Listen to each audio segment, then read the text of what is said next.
Hi guys, Mrs. Keister here, and we're going to be reading Among the Hidden, or I'm going to be reading Among the Hidden by Margaret Peterson Haddix. It's the first book in the Shadow Children sequence.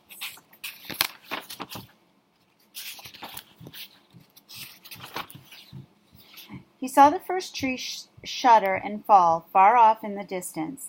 Then he heard his mother call out the kitchen window, "Luke, inside now!" He had never disobeyed the order to hide. Even as a toddler, barely able to walk in the backyard's tall grass, he had somehow understood the fear in his mother's voice. But on this day, the day they began taking the woods away, he hesitated. He took one extra breath of the fresh air, scented with clover and honeysuckle, and coming from far away, pine smoke. He laid his hoe down gently and savored one last moment of feeling warm soil beneath his bare feet. He reminded himself, "I will never be allowed outside again. Maybe never again as long as I live."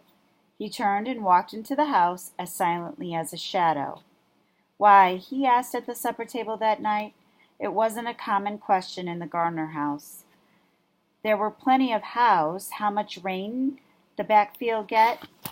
How's the planting going? Even what's? What did Matthew do with the 5/16 wrench? What's Dad going to do about the busted tire? But why wasn't considered much worth asking.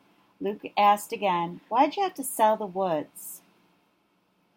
Luke's dad harumphed and paused in the midst of the shoveling forkfuls of boiled potatoes into his mouth.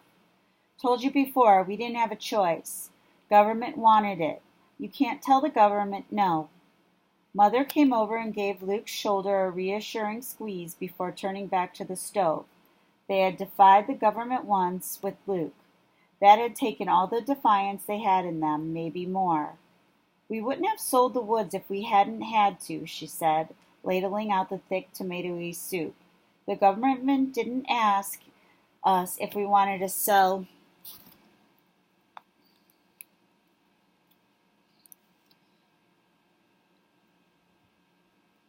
if we wanted houses there." She pursed her lips as she slid the bowls of soup onto the table. "But the government's not going to live in the houses," Luke protested. At 12, he knew better, but sometimes still pictured the government as a very big, mean, fat person, 2 or 3 times as tall as an ordinary man, who went around yelling at people, not allowed, and stopped that. It was because of the way his parents and older brothers talked.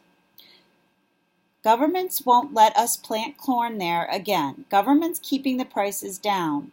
Government's not going to like this crop. Probably some of the people who live in those houses will be government workers." Mother said, "It'll all be city people." If he'd been allowed, Luke would have gone over to the kitchen window and peered out at the woods, trying for the umpteenth time to picture rows and rows of houses where the firs and maples and oaks now stood, or had stood. Luke knew from a sneak peek right before supper that half the trees were now toppled. Some already lay on the ground. Some hung at weird angles from the former lofty positions in the sky. Their absence made everything look different, like a fresh haircut exposing a band of untanned skin on a forehead. Even from deep inside the kitchen, Luke could tell the trees were missing because everything was brighter, more open, scarier. "And then, when those people move in, I have to stay away from the windows?" Luke asked, though he knew the answer. The question made Dad explode. He slammed his hand down on the table. "Ben, you got to stay away now. Everybody and his brother's going to be tramping around back there to see what's going on. They see you." He waved his fork violently.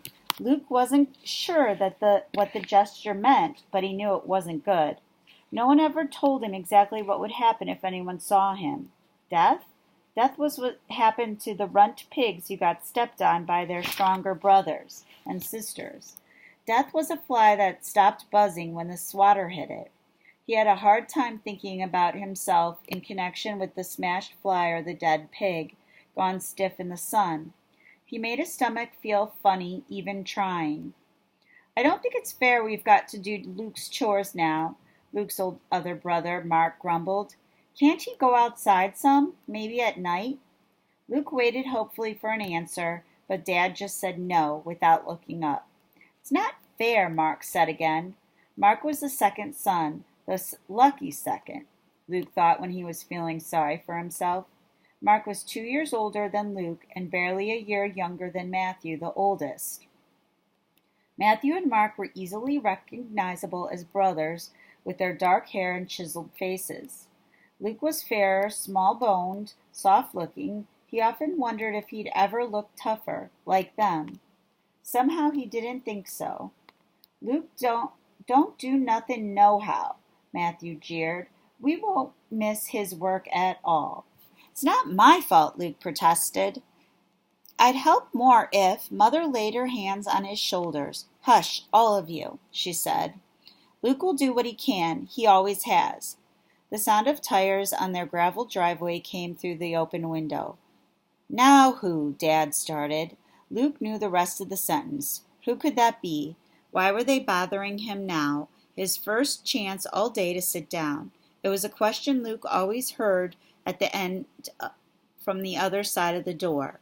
Today, skittish because of the woods coming down, he scrambled up faster than usual, dashing for the door to the back stairs. He knew without watching that Mother would take his plate from the table and hide it in the cupboard, would slide his chair back into the corner so it looked like an unneeded spare. In 3 seconds, she would hide all evidence that Luke existed, just in time to step in the door and offer a weary smile to the fertilizer salesman or the government inspector or whomever else had come to interrupt their supper. That's the end of chapter 1. We'll be back for chapter 2. Have a good night.